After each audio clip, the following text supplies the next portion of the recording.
Learn how association leaders can build a highly profitable, non-dues revenue event to serve their members. Winning with Bill Sheehan, Global Head Association Strategy for D2L, on today's episode of the Executive Wins Podcast. Welcome to the Executive Wins Podcast, where senior leaders share their biggest wins so you can get inspired and grow your business. Here's your host, Gordon Shepherd. Welcome to the Executive Wins Podcast, where senior leaders share their biggest wins so that you can get inspired and grow your business. I'm your host, Gordon Shepherd. And to start the show, I want to let you know what Joe Johnston, the CEO of JPS Construction, said at the end of episode 42 on this podcast. There's always a win around the corner that will be bigger than your loss. There's always a win around the corner that will be bigger than your loss. Now, that is coming from a leader who built a successful business, went bankrupt, and then came back to build another, even more successful business. Now, why did he go bankrupt? Well, he had a bad business partner who actually drained the money out of his first company. And why did he build a new construction business that is now doing more than $15 million a year in revenue? Well, that's because he never gave up. Because he has traveled the world and actually appreciates the fact that he lives in Canada, a place with more opportunity than most of the other countries around the world. There's always a win around the corner that will be bigger than your loss. It's a great leadership lesson that I recommend that you learn by listening to episode 42, and I also hope that you go back in the archive and learn valuable lessons from all of the outstanding leaders who have been on this show.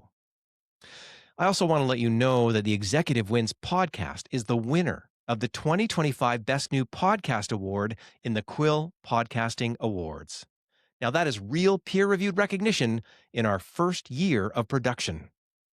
Another way the show is being recognized, well, that's by you, because the Executive Wins Podcast has surpassed 29,000 views on YouTube and more than 17,000 minutes of watch time, along with having over 1,200 downloads on Apple Podcasts, Spotify, and wherever you listen.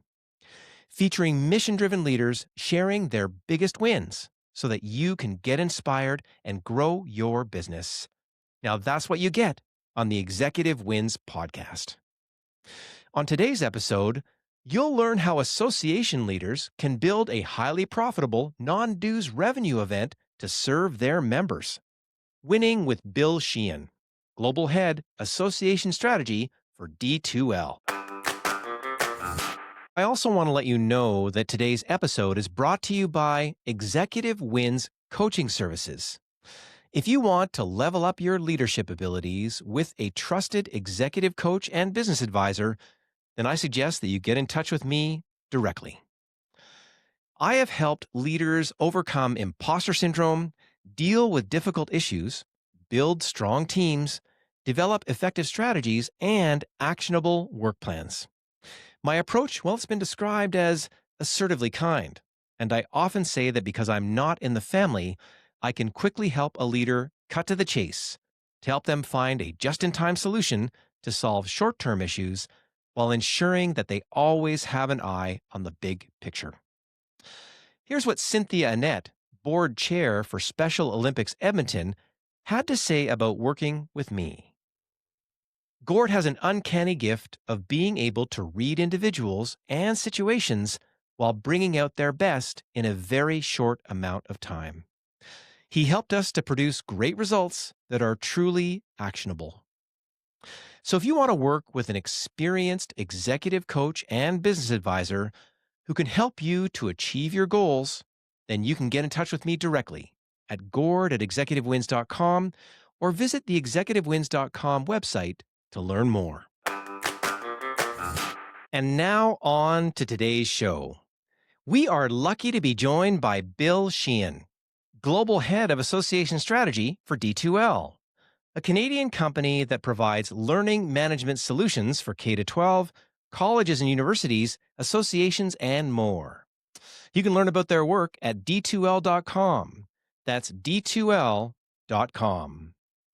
On this episode, you'll find out about Bill Sheehan's deep experience working as an association leader, as well as working for service providers who build value for associations and their members.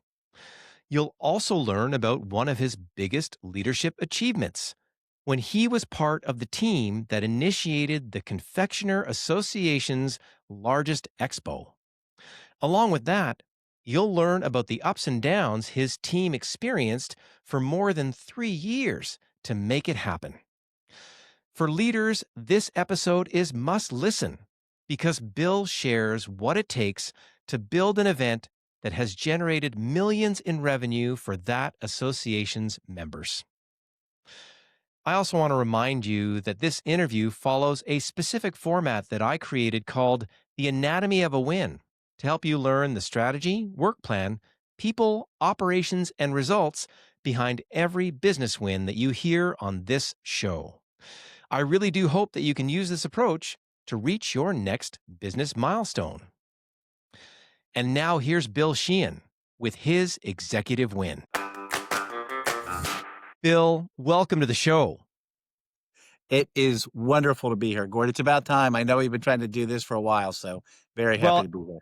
I'm glad you're happy to be here because I know the audience is going to be happy that you're here because of all of your deep experience in so many different areas and the energy that you bring. I've seen you give a 1-hour talk where it wasn't sort of one concept that flows out in terms of what you're doing. You're bringing sort of value piece after value piece, and you back it up with real world stories. And we're going to hear one of the big ones here today that'll, be that big win that you're going to be sharing. But I think maybe there's some people that haven't met you just yet. So if you had to describe yourself, how would you do that?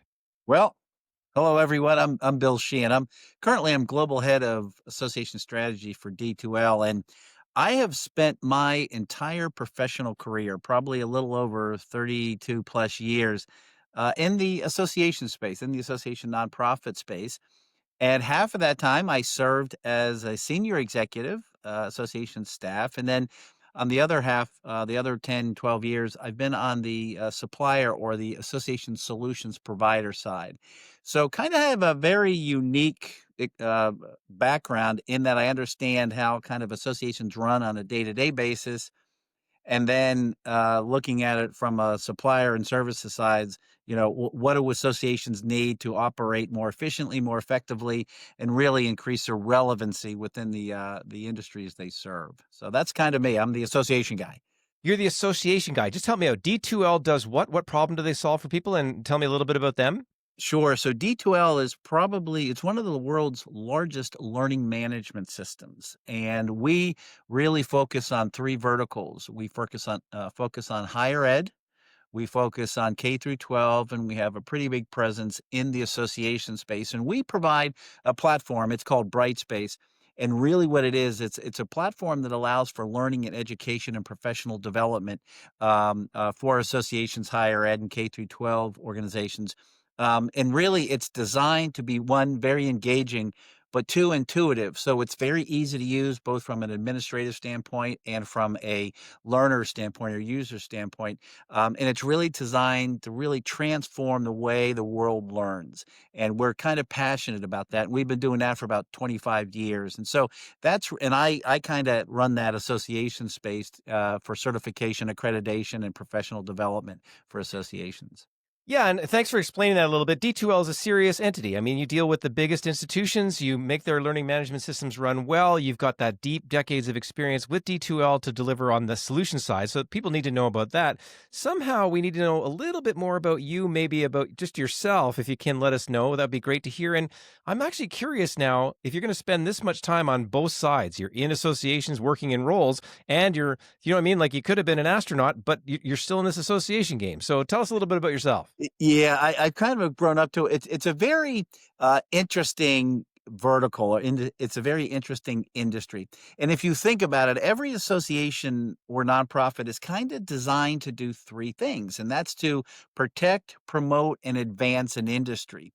And the wonderful thing about being in an association is you're exposed to multiple ways of success and business models because, for example, I've worked in food related associations, and you're not just dealing with, say, Nestle or some, or Mondelez.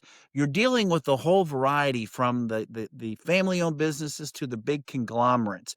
And you really get exposed to that as opposed to being in just one business for your entire life. And it's really what you find. It's constantly changing.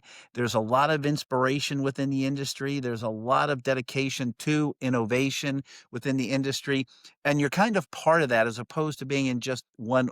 Corporation, which is also very important, but I've always found it exciting to be in an association space where you're exposed to a lot of creative and innovative and very, very successful people that have started things. And so I would say I'm a bit of an entrepreneurial mindset, based with a corporate background.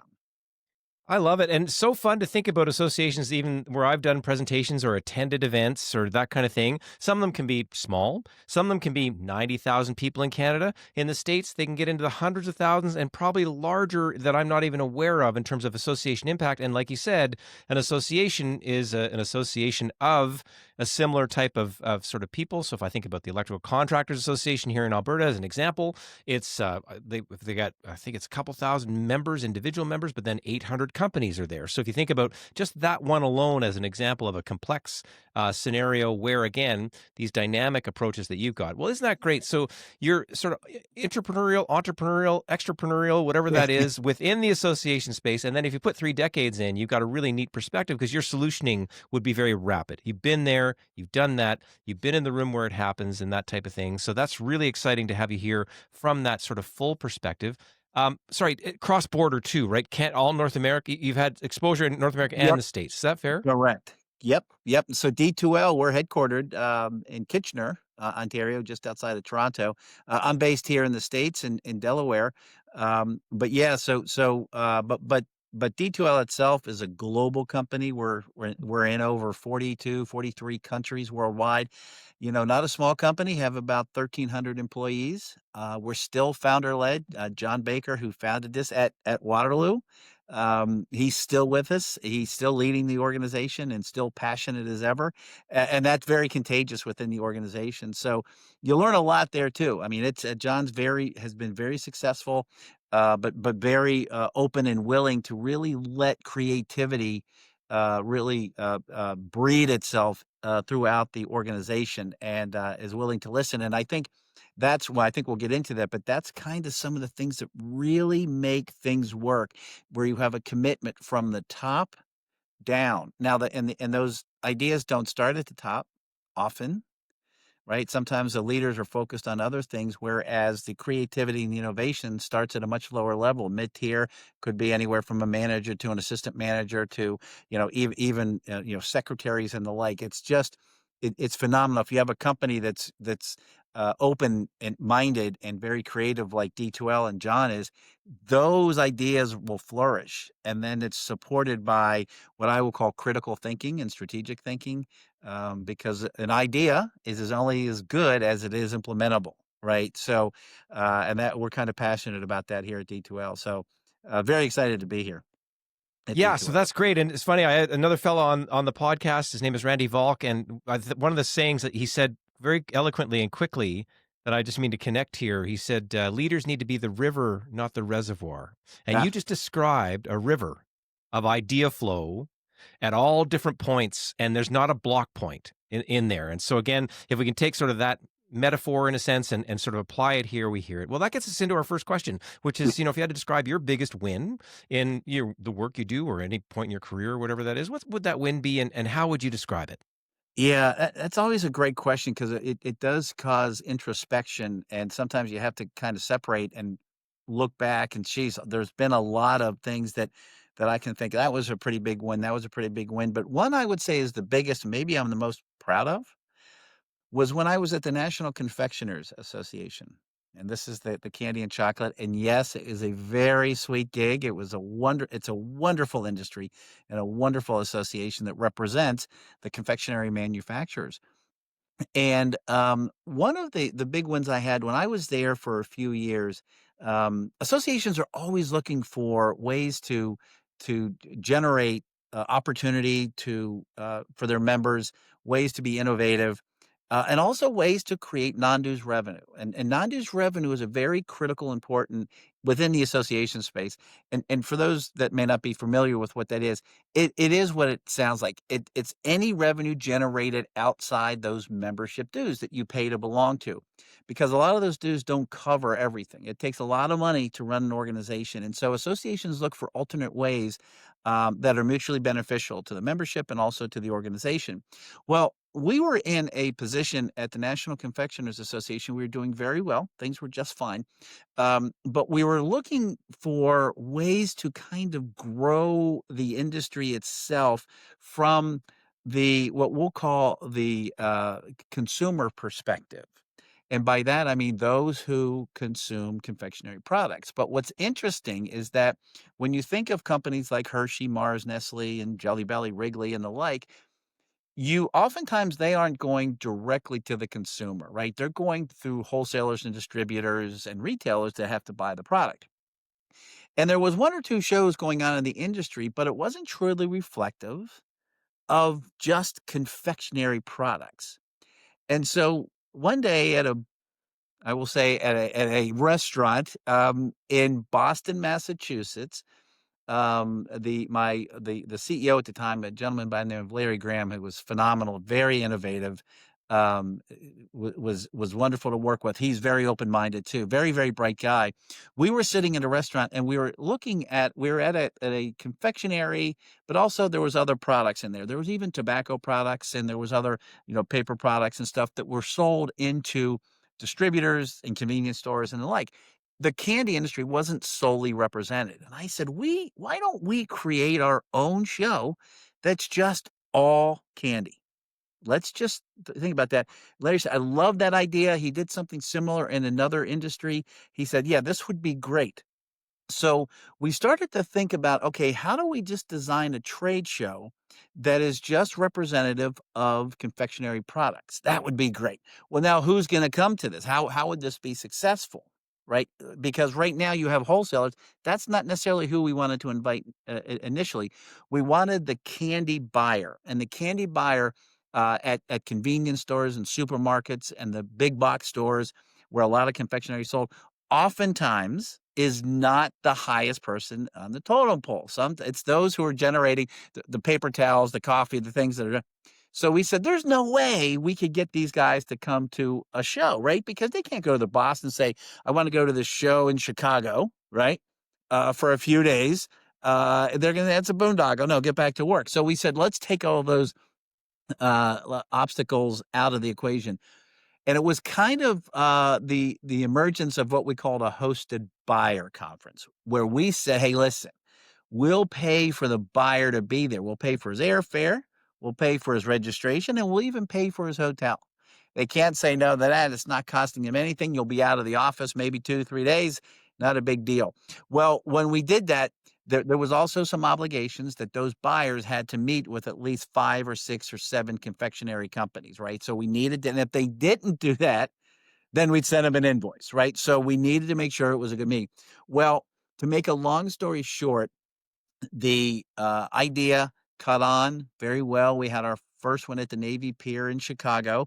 It's grown. There's almost 1,000 exhibitors there. That was the team that has taken it over has done a tremendous job for this industry. It's now known worldwide, but it all started with just a brief conversation in a restaurant with a boss and Larry who was very open minded and thought the whole thing through.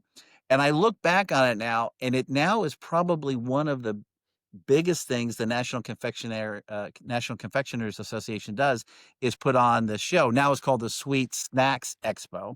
The next one's gonna be in Vegas, but it's phenomenal, and people from all over the world come. But that was probably one of the ideas that and concepts and successes that I'm most proud of, and it's still talked about to this day. And again, it was just a conversation where we were looking for an unmet need that was being unfulfilled within our industry, And it has now produced an enormous amount of revenue. It continues to generate. There's a lot of excitement around it. It's on all the media that you can imagine, both the public, traditional media plus social media, and it's just grown now. And again, was help got it started and kicked it off, but it was bigger and smarter and more intelligent people that really have taken it from where it is now to what it is today. But the idea and the concept was just started by we're what can we provide to this industry that would be readily acceptable and beneficial to everyone involved? And that including the user, the consumer, the retail establishment, the manufacturers, and even the distributors. So that is probably one. Now, I made it sound kind of easy. There was a lot of thought and a lot of things that went into doing that. But that is probably one of the most things I'm proud of in my career was just coming up with that idea. Well, and you're describing one of those, in our careers when we have those one or two. Do you know what I mean? I ran into a lawyer recently, and a partner in his law firm over decades, just got a law changed. And it was one of those ones of like, oh, once in a legal career type of opportunity. You're describing something here that could be, it's not that you won't have more, but like yeah, that's a big one. Yeah. And when we think about, well, I can't even imagine the revenue generated. Like I'm just doing some back of the napkin math in my head. It's billions of dollars of revenue. The nature of that industry, and and I don't mean to try and even do the accounting on it, but that's something. Like that legacy impact is there. The other thing you set us up with at the beginning of the podcast is you said, you talked about the nature of associations and how creative it is, and you can hear your critical thinking package meeting that moment in terms of bringing yourself, well, like the Bill secret sauce. There's something there about being on all sides of things, and that moment, to be able to do that. Plus, there's the confidence to, be in that setting with your boss. Plus, there's the boss in that right moment in time and how we're doing things. Plus, there's this sort of Las Vegas, come on down, we'll put you in a hotel and we'll get that, like so many elements going on here that kind of dialed it in experimentally in those early years. And then, we've heard now the results are there over time. And I now want to go. I'm salivating for a bag of M&Ms or Oh, whatever it I'm is. So telling you, here, it's wonderful. Lord, it is I wonderful. just can't even. So I'm just going to jump in and say, we know what the win is. There was a moment in time when you brought forward an idea and it was fully executed in this association space to almost create like a new type of meeting that generated a lot of revenue. And am I oversimplifying it there? Is that about right? Nope, nope. I think you hit it on the head. Yeah, and interestingly enough, and not to interrupt, but interestingly enough, it started in Chicago and grew in Chicago, and the reason being is Chicago is kind of the candy capital of the world. There's a lot of confectionery companies in Chicago, only because it's the middle of the U.S. and it's easy to get to and the like. But as it began to grow, it needed to move from the Navy Pier, went to McCormick Place. It was then in Indianapolis, and now it's, I think for the first time or second time, it's going to be in Las Vegas. So it's part of that went into the thinking too. Where do you hold this? So not to jump ahead, but like most entrepreneurs or most leaders, when you tend to have an idea, you actually can see in your mind the finished product of what you perceive it to be and what it can be within that marketplace. Be it Steve Jobs with the iPhone or Bill Gates and Paul Allen with the Windows. They tended to see the impact and then worked backwards from that. And they're much smarter people than I am. But I think when the entrepreneur, everyone will have an entrepreneurial spirit. And what I mean by that is they will not, most people do not want to think like everybody else, whether it be in an association, be it in company, be it in a small company, a large company. They don't want to necessarily take the leap and have to go out and generate the revenue and everything else, eat what you kill. But they like to have that entrepreneur, we could do something better. And that could be anything. It could be from the way we deliver, our product to the marketplace or a number of different things. They tend to see the end result. And where that critical thinking coming in is, okay, let's work backwards now. And what elements do we need to make this happen? And you can't necessarily do it yourself. You do need other types of thinking involved in that. But you need to work back, because some people who just have an idea and aren't really seeing the end result or the potential it could be, are kind of then they fall back to having to have to design it along the way, and that's where things fail and they get frustrated and they give up. But if you understand what this could do for a particular segment or part of the industry or demographic, and then work back, I think you're going to start asking the right questions, and that's so important. And I think it's important too that you don't have the answers. You don't. You really need to have others come in with a different who may not necessarily agree with you, but will provide some of those obstacles. Think about these type of things, and you have to be very open to that. And that's what we were at the National Confectioners because some of our members wanted to stay at the other shows they were going to. And we said, "No, we got a better way to do this." And so you really have to have you can kind of see what it will look like when it's successful and then work backwards from that. It's you're teeing me up here right now because one of the things that I do is I help people reverse engineer their past wins with a structure that I'm going to call the anatomy of a win, which is we're going to talk about right now, which is what is the strategy, work plan, people, operations, and results behind the win that you have. And then my evil plan is to get that structure into their world so that when they do their critical thinking on their future wins, they've got that framework. And that's sort of certainly my approach to things. I can hear yours is more nuanced. There's subtleties to it, but we can use the structure that I have right now to actually examine the win itself. So if you had to highlight, pick one of the strategic highlights, I'm going to say I've already heard you had the vision.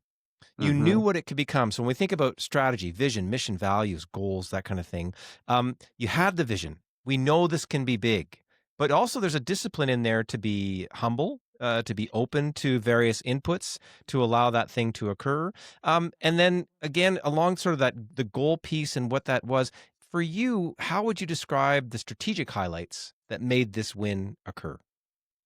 Well, I think I was kind of blessed in that I had people around me that were smarter than me. I always used to say, I don't want to be the smartest person in the room. If I am, I'm in the wrong room. Right. So I was kind of lucky in that I had a very bright, intelligent CEO, right, who was very entrepreneurial. We then had other components from our members and our board of directors who understand too the impacts this can have on the industry and the goals or what it's going to take to get there, right? And so I think where the strategic part that's coming into this again was the fact that what's going to be involved? What do we need? So, we needed exhibitors, we needed a place, we needed product, we needed the right people, marketing, right? We needed people who know how to put on events and what questions to ask and understand how to hotels. And so tend to look at you when you start asking these questions, you're actually starting to create an ecosystem, right, of which you can operate in and and what levels of intelligence and thinking are going to be required along the way and it takes it takes you need continuity. So I and Larry needed to be part of the whole process as we were going through this because we kind of this was our vision, and how do we implement that? So you do need different levels of thinking and intelligence to bring it to bear, but you need to be part of it. And to your point, not necessarily humble, but you just need to understand that I don't know everything and I need to listen. And you need to ask questions that are based upon your thinking and your vision, not the one that they may be trying to instill in you to change that a little bit. And that's where I think that when you look at those who have been successful, the Fords, the Carnegie Mellons, the Jobs, the Gates, the Bezos, the Musk, they are passionate about their end goal. And that thinking is not going to be altered, but it can be challenged, but it can't be altered.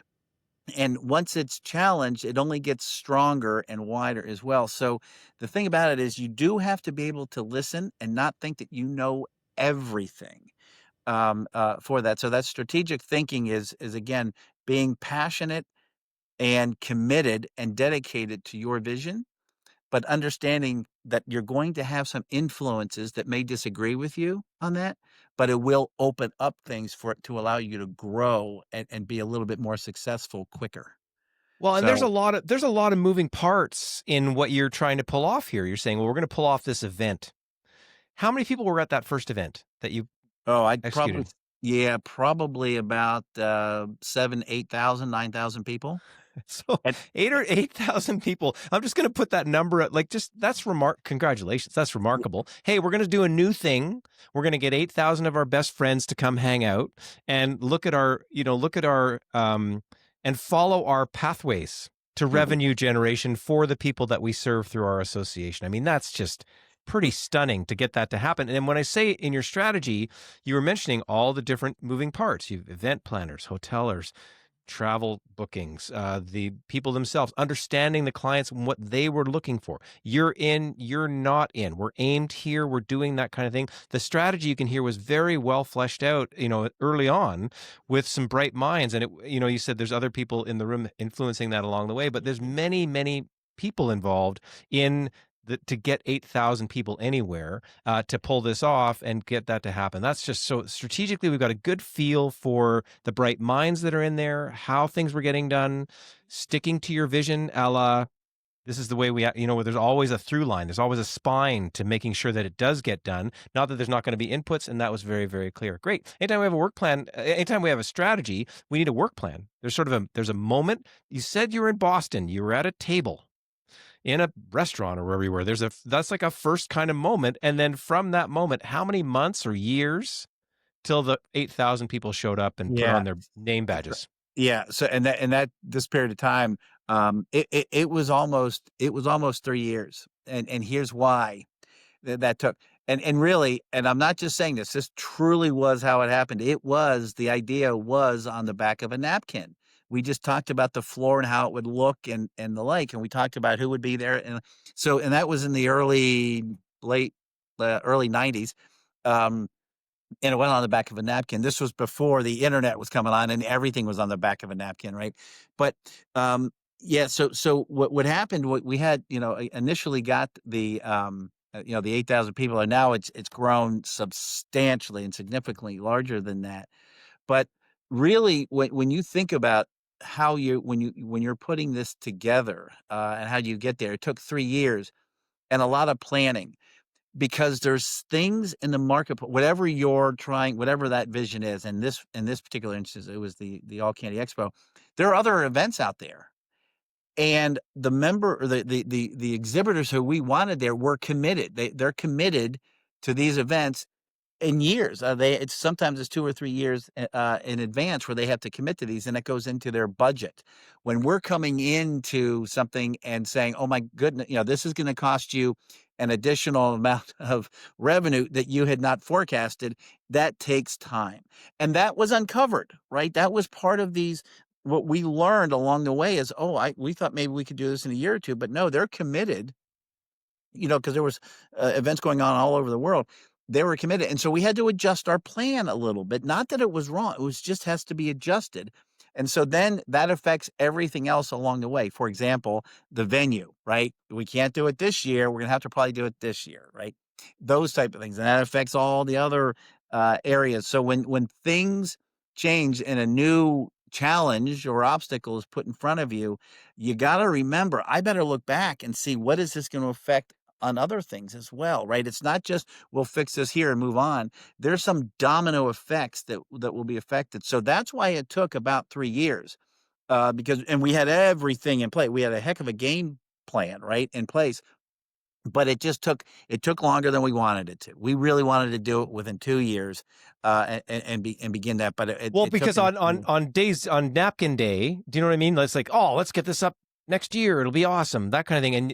And yet, I wonder if there wasn't a benefit because you were so ready by the time your 8,000 showed up. Is that fair? Absolutely, absolutely. You'll think now, no, we wanted it now, right? But I'm telling you, wiser minds prevailed, and I think that yes, we will that obstacle we thought that might derail us or put things on hold for much longer actually helped us refine our plan to become even better. So, yeah, I mean, it from napkin to door opening was a little over 3 years, and It's it went I by remember really getting a distillery tour here in Alberta one time, and this distiller was like, "Oh, if you want to make real Canadian whiskey, you got to wait 3 years." yeah, And he had that clock up with the days counted. Like he's got 700 days left or whatever. He was real frustrated because he wanted to get this product out the door. yeah, But that's what it takes to make great Canadian whiskey. I think if you're building a 8,000 person conference with the vision that you had, because you knew it was going to be more than 8,000. You knew that right. once you got it to actually work. And what an interesting um, thing for leaders to listen to on the podcast, to learn from your experience and say maybe you don't need to rush. Yeah, What I've seen people, I haven't done a ton in the event space, but when I've seen people get excited, they think it's all supposed to happen in the first year, and they don't have that 3 year. We're going to do 3 years in a row because the marketing of that first year, I think, has got to be a mountain to climb to get name recognition, to get it to go be consistent one year after the other. Is that a fair assessment? that's fair, and a lot of other influences change too, and the old saying is it always takes you 3 times longer than you think, to start something. It's just, because if it was that easy, everyone would do it.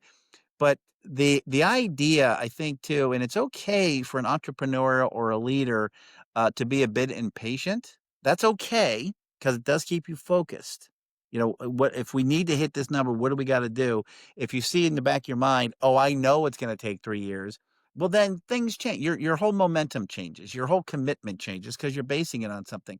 But for those of us who wanted it to happen and happen fast, and we all do, but again, you got to understand the realities of the situation and what it's going to take. And then all of a sudden, time is going by, but you're starting to feel more and more confident that this is going to make sense, right? If it's truly good, I didn't want to necessarily be influenced by any other the competition that were already there. The same people were already going and getting the same results. So almost wanted that to happen so we could bring in a fresh new approach, right? For them, say this the same thing over and over again. I'm still spending money and I'm seeing the same people. Those obstacles, I guess, can actually refine you a little bit more to be ready. Now, again, we wanted this to be done in a year or 2 years, and it actually took 3, but that was not our goal, right? We had to adjust our goal based upon the, restrictions, based upon the elements that were gonna make us successful, and those are the elements you can't change, right? That's something that you have to work around those elements. So, as a leader, you need to think that, and then you need to also educate and bring along those who are supporting you and keeping their passion and their commitment and their motivations and their momentum going as well. So that's as a leader, you got to say, "Hey, we're still on target. We're still on target. We're going to make it." Because otherwise, you're going to say, "Oh, this is just, you know, this is just a pipe dream. We're not going to get there." And the answer is I yes, we are. Just not as soon as you think we are. There's discipline in what you're talking about, and sort of lived experience speaking. So you Yes. know what I mean. If it's back of the napkin day, you're chomping at the bit. There's peaks and valleys on how you feel about it. A year Oh, went by, and right. So that it's not, and it sounds easy in retrospect, but what we're gaining here, and I can tell you, having interviewed dozens of leaders on the show, I hear 10 years a lot for yeah. Oh, something yeah. to be really good. I hear 10 years quite often, if not 20. But this thing. So this it's funny enough. 3 years in the context of a lot of successful organizations is actually a blip for that amount of time. So I love your perspective on time. I love your pointing out the leadership lessons that are in there. And then there's the reality of your customers that you were talking to about what's going to benefit them the most, and not rushing it was a really important piece of the puzzle. I heard the strategic part. Anytime we have a strategy, we need a work plan. Anytime we have a win, we also, the third step of the anatomy of win is to look at the people that were involved. Yeah. And so if I had to, again, I'll keep saying napkin day, but there's that first day. How would you describe your attitude on this ride over these 3 years? So the first day is what? Super excited, like a kid in a candy store, literally. Like, is that the idea? Exactly. Yeah, and I'll tell you, it's interesting. Now, being in an association, again, I was lucky and had some really good assets on my side in that our association was made up of the elements that we needed to be successful, the candy manufacturers, right? We were lucky there. That's why that time period was shortened. Had it not been shortened, it definitely could have taken 10, 20 years, right? Because you have to go out and build those. So we were lucky there. We knew that. And that's why we thought we could build this because we have the ingredients in place to make this wonderful meal, right? How do we do that? And so we thought, okay, we have the elements. We know who will be there and who's actually going to pay for this. We got them. What's it going to take in the interim? And so we needed, you start saying, in this instance, we needed a venue. So we needed someone who really understood event planning, right? And we found that person. So you had to go out and get those people because sometimes the existing intellectual capital that you have is not the right one. And that's not saying that it's just not the right makeup. And so you needed to make some change. And when you make change, that also adds to your timeline. Got to bring them up to speed. You got to get them, and they have other roles and responsibilities as well, in addition to just doing a show. So we looked at all of that, and when you think about confectionery, it's a fun product. No one's going to say it's not, and it's just it's recession proof. It's just a wonderful, wonderful product. But when you think about this, there's also aspects of promotion. And this was before social media, this was before the internet, so you needed magazines, newspapers, and we needed people who understand that world as well. So we needed to get the word out. And then we needed to get the word out so people said, "Oh, this is really good." Now we needed to get the word out to the people we actually wanted to be at the show who would buy the product to make it successful for the exhibit. So you needed to understand, how do we get to that candy bar? Because sometimes they're the hardest people to reach in a retail establishment. And so we need to bring that person on.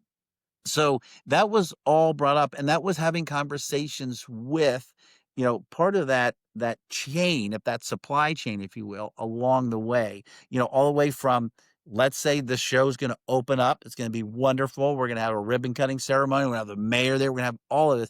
Now let's start working backwards from that, right? So we're working back from the vision, and then you need to find the right people. And it's not defined. That happens over time. You run up against a certain issue, and you're like, we don't have the right. I'm not the right person for this. I need somebody, here, here, there. Do you bring in consultants? Do you look at other complementary associations that might benefit from this as well? So when you think about the people and not writing that napkin, and you're right, it's euphoria, and this is going to be wonderful, and it'll make a great deal of sense.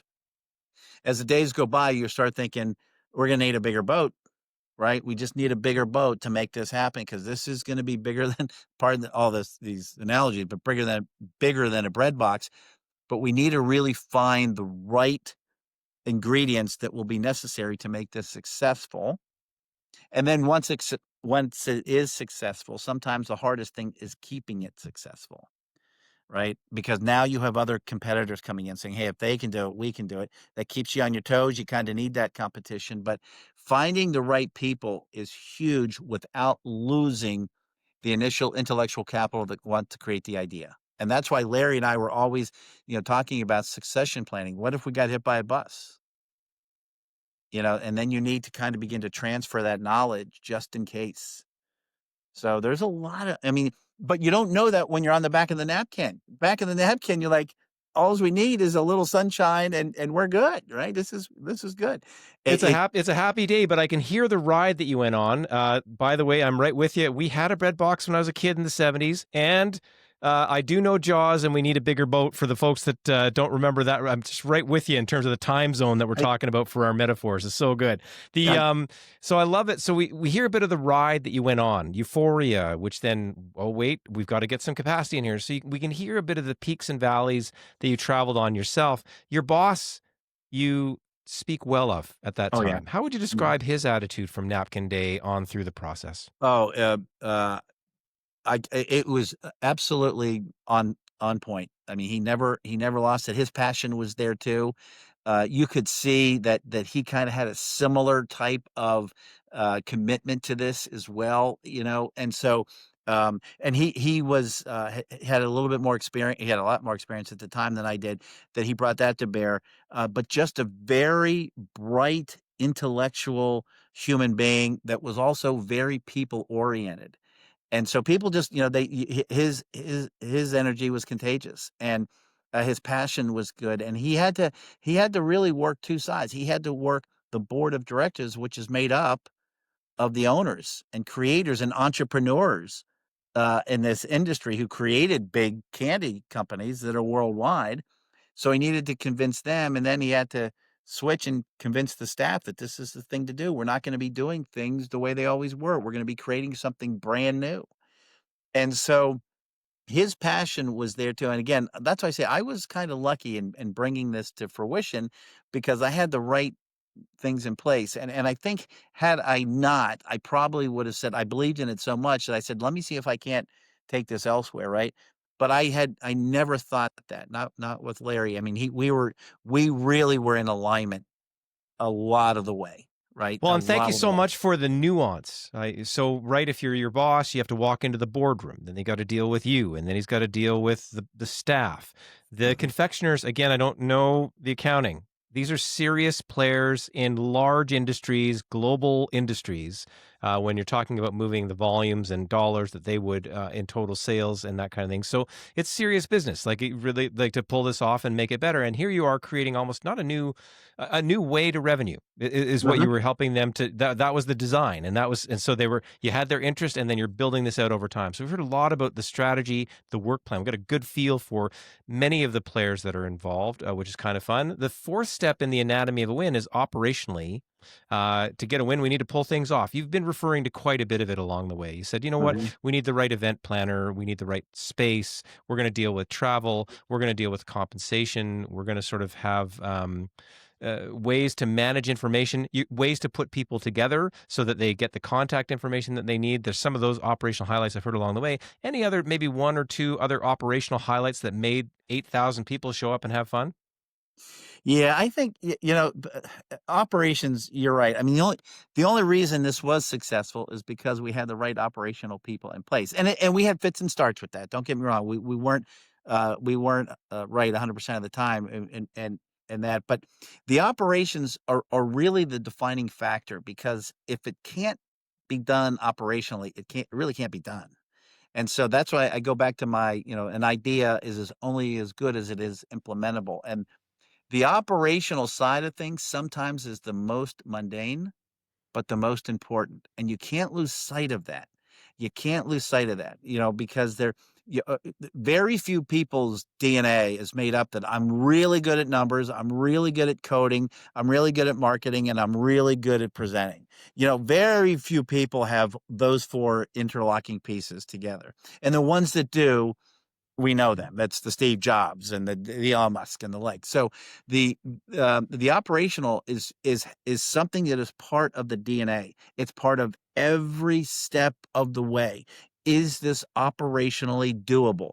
Be it marketing, be it implementation, be it venue selection, being it developing the floor plan, whatever that is. As a leader, when you're thinking about what's going to take to be a success, operations is that heartbeat. It's part of every decision you make. Well, and I love the unique things that you've added and you've already mentioned. So we're gonna pay for the flights. That's something you got to sell up front, but then you got to pull that off operationally. We're gonna make sure you get into the right meetings with the right people. I love that idea of like, no, we're not going to help you go to a random networking event. We're going to get you to go and meet those right people, and that is uh, you have to pay that price to get into the situation. Otherwise, we're going to invoice you. You've mentioned that a lot. These are operational, unique nuances to this Right. situation that allowed it to be successful. So I just love hearing some of those little bits in there. And then that would have led to those explosive conversations that led to,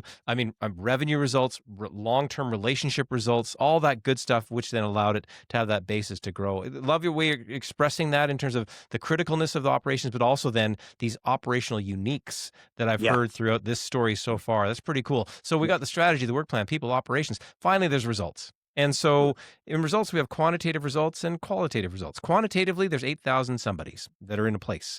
There's a venue. There is you and your boss sweating bullets on day one to cut the ribbon or whatever it is when you hope it's going to work out. Any Yeah. quantitative, qualitative results that you like to think about, point out for this win? Yeah, I think, in this particular instance, we kinda knew how much it was going to cost to put this event on, including paying for the buyers to be there, right? So that helps you set a target, that allows you, "Okay, we need to hit this," and it helps you with your pricing, right? "We need to have this," right, in order to cover that.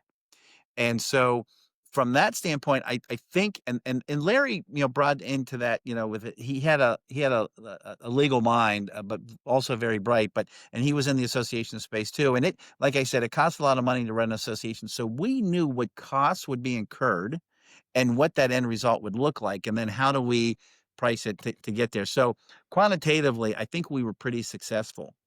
From a qualitative standpoint, couldn't have been happier, and here's why. Because this event was for the candy manufacturers, it was their show. Some of the other shows they were going to, they were just one of many. Think of like a convenience store show, right? You got motor oil, and you've got toilet paper, and you got candy and chips, right? You go to some other food shows, you got everything, right? And go to a grocery store, you got everything. We were the only product there.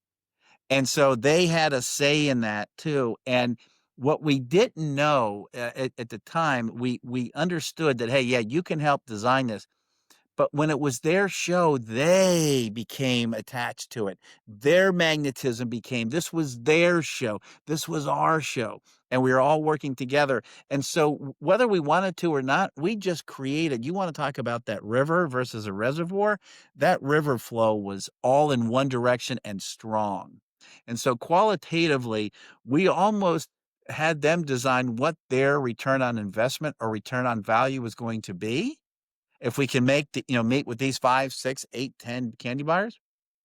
It was wonderful. So, I blame it on the product because it's such a wonderful product, but yeah, quantitatively, we kinda defined what that was gonna be because we had those numbers. And if you have those numbers, that's a breath of fresh air if you're an entrepreneur. If you know exactly what it's gonna cost to get this product to market, you know exactly how much money you need to ask for, raise, or sell things for, right? So that helps. But qualitatively, you almost have to say there's gonna be 2 in our instance, there was 2 different perspectives there. One, the association itself. We were going out on a limb. We were taking a big. The other qualitative was for those stakeholders, those members. They had a different one. We increase business? Did we enhance our business? And did we provide a wonderful product for our members to drive business? So there's 2 different qualitative sides. And I think as I look back, and now, time can always enhance things, but it was wonderful. I'm telling you, there was a lot of sweating bullets. Don't get me wrong. There was a lot of sleepless nights, particularly right up to that show, as well. So, but I think qualitatively, what you're working with the stakeholders, they're going to establish what that is. If we're paying for these people to come, we want to make sure that they're there, right? That set the target, right? They're setting the target, and you need to have targets. You need to, otherwise. The good thing is you never miss if you never have a target, but you never know if you're on target, if you're doing the right things. And so again, it's establishing those both operationally and financially, as well as, what is going to make the stakeholder happy or see this as a meaningful impact. I That's how yeah, you I can bake. I just mean to what a remarkable sum up that you've got going there. This piece that's striking me at a time when I've been members of a few different associations or chambers or those Mhm. things. And I think in the 2025 zone, there's a lot of fatigue in those things. But what I heard you say was, let's look at this essentially a case study that you're describing now and say, how do you get them to take ownership of it so that they really dig into it? And what a Right. wonderful way to think about it as opposed to we're going to solution it. We've got to sit in our association with our association team, solution everything. It's got to be great. And then if it isn't great, it's hard to take the heat or whatever. But this is a long haul relationship development buy-in process to dial it in and get it right over that 3-year period. Like it's a real success story. And I appreciate you describing the nuance of kind of what it takes. Because for someone now to come in and just reverse engineer this conversation, it would be guideposts for them Yeah. to put on their next 8,000 somebodies in their world, because we're benefiting from you as a leader in the association space, but also your gathered perspective to be able to sort of put a conversation like this together where we can hit those learning points along the way and go, oh, I can do that too, or I can have the patience with the timeline, or I can make sure that we do something unique that stands out, so we're not doing the same old as we kind of go forward. This has been just super, super valuable. One of the last moments I like to do with leaders that are on the show is if you had a couple sentences to say to a future leader, or things that you like to leave behind for sort of wisdom, just a few sentences. What's sort of a bit of leadership advice that you would give somebody, a leader listening to this? Yeah, I think the idea is if you believe in, if you believe in what you're doing, don't give up. That's the easiest thing in the world to do is give up. And everybody's going to challenge you, from your mom to your dad to your coworkers. Everyone's going to challenge you because human nature is they tend not to like to see people succeed. That's just human nature. You don't give up. Whatever you do, don't give up and believe in your passion and your dream and that goal, but you have to have a vision of what you think this will look like and then work towards that. That helps you get other people involved. We can create a better environment. We can create a better workforce. We can create a better work environment. We can create a better product, right?